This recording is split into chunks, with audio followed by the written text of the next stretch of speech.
Sebelum kita memulai cerita, jangan lupa untuk klik pada tombol subscribe, like, dan lonceng. Tinggalkan juga komentar agar channel ini terus berkembang. Selamat mendengarkan.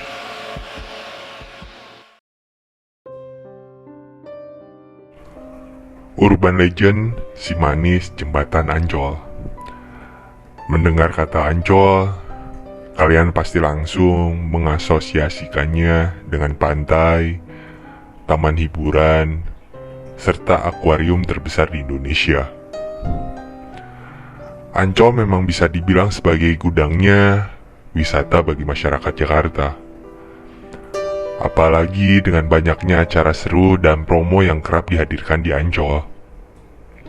Kawasan ini senantiasa jadi opsi menarik buat kalian yang ingin sekedar getaway tanpa harus pergi jauh dari kota Jakarta. Namun di tengah popularitas Ancol, tahukah kalian ada sebuah kisah urban legend yang menarik di kawasan jembatannya? Kisah urban legend itu dikenal dengan nama si manis jembatan Ancol. Kalian yang anak 90-an pasti tidak akan merasa asing dengan hal tersebut. Karena si manis jembatan Ancol bahkan pernah diangkat ke layar kaca dan dibintangi beberapa artis ternama pada masanya. Dihimpun dari berbagai sumber, mendapati bahwa urban legend tersebut berasal dari kejadian nyata, menemukan bahwa ada dua kisah yang berbeda tentang si manis jembatan Ancol. Walaupun tidak diketahui secara pasti mana kisah yang benar dan paling sesuai, namun keduanya punya kesamaan akhir cerita yang tragis.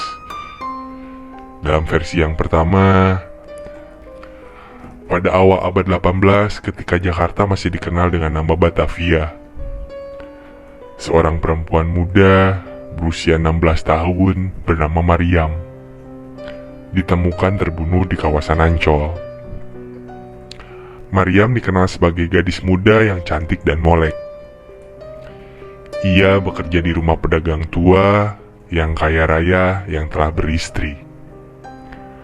Kecantikan dan kemolekannya, Mariam rupanya menarik perhatian majikannya. Hingga suatu hari, Mariam dilamar dan diajak untuk menikah, sehingga kelak dapat menjadi selir sang majikan. Permintaan sang majikan ditolak oleh Mariam. Wanita ini pun kabur dari rumah, berusaha menjauh dari sang majikan. Sayang, rencana Mariam untuk melarikan diri rupanya tak berhasil. Gadis cantik ini diperkosa secara bergilir dan kemudian dibunuh oleh para preman yang disuruh oleh majikannya. Padahal kala itu sang majikan hanya menyuruh anak buahnya untuk mengejar dan menangkap Mariam yang lari dari rumah sang majikan karena tak ingin dinikahi. Para preman yang takut ketahuan belangnya, ia kemudian memilih untuk melempar jasad Mariam ke area persawahan, tak jauh dari tempat ia terbunuh, yakni di kawasan Ancol yang kini jadi jembatan. Dan untuk versi yang kedua, dihimpun dari berbagai sumber, kisah kedua yang tak kalah tragis. Menurut kisah tersebut, pada awal abad ke-19, sekitaran tahun 1817, hiduplah seorang gadis yatim yang hidup bersama ibunya, yaitu Mak Emper.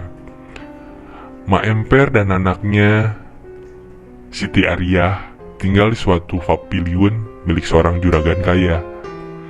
Ketika Siti Ariyah menyentuh usia 16 tahun, sang juragan pemilik rumah rupanya jatuh hati padanya.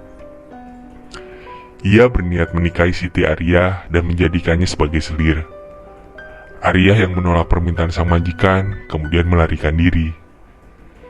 Seperti kata pepatah, keluar dari lubang singa, masuk ke lubang buaya. Begitulah nasib yang menimpa Siti Ariyah. Bukannya mendapat pencerahan, Siti Ariyah malah ketemu dengan Oi Tambah Sia, pedagang tembakau keturunan Tionghoa di Batavia yang berasal dari Pekalongan. Ia dikenal sebagai pria playboy pada masanya dan sangat suka main perempuan. Melihat para Siti Arya, Oi lantas tergoda dan ingin menjadikannya sebagai koleksinya. Siti Arya kembali kabur untuk menyelamatkan diri. Naas, dua preman suruhan Oi tambah Sia rupanya lebih cepat dibandingkan gerak gadis muda ini. Siti Arya menemui ajal di bendungan Dempet dekat Danau Sunter di tangan mereka. Jenazahnya dibuang sekitar 400 meter dari jembatan Ancol. Berbeda dengan kisah sebelumnya, Siti Arya meninggal karena membela harga dirinya. Ia meninggal tanpa diperkosa oleh para pembunuhnya. Kabarnya hantu wanita yang biasa ditemui di kawasan inilah yang kemudian populer dikenal sebagai si manis jembatan Ancol. Konon, si manis jembatan Ancol menjadi arwah yang gentayangan karena ingin memberitahukan keberadaannya pada sang ibu.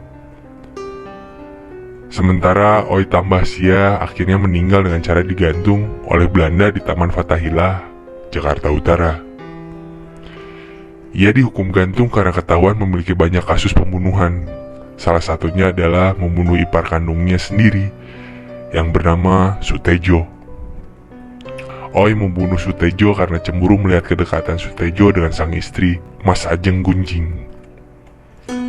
Walau diliputi kisah menyedihkan yang berkembang menjadi urban legend, Ancol yang dulu bukanlah yang sekarang, kawasan yang seluas 522 hektar yang dulunya dibiarkan terlantar, yang jadi sarang penyakit tersebut kini telah menjadi kawasan rekreasi terpadu sesuai dengan gagasan Presiden Soekarno. Sekarang tergantung kalian, mana kisah yang paling relevan buat kalian. Cukup sekian untuk urban legend si manis jembatan Ancol. Dengarkan juga urban legend lainnya di Urban Mystery. Jangan lupa juga untuk klik subscribe, like, komen, dan share. Terima kasih dan selamat malam.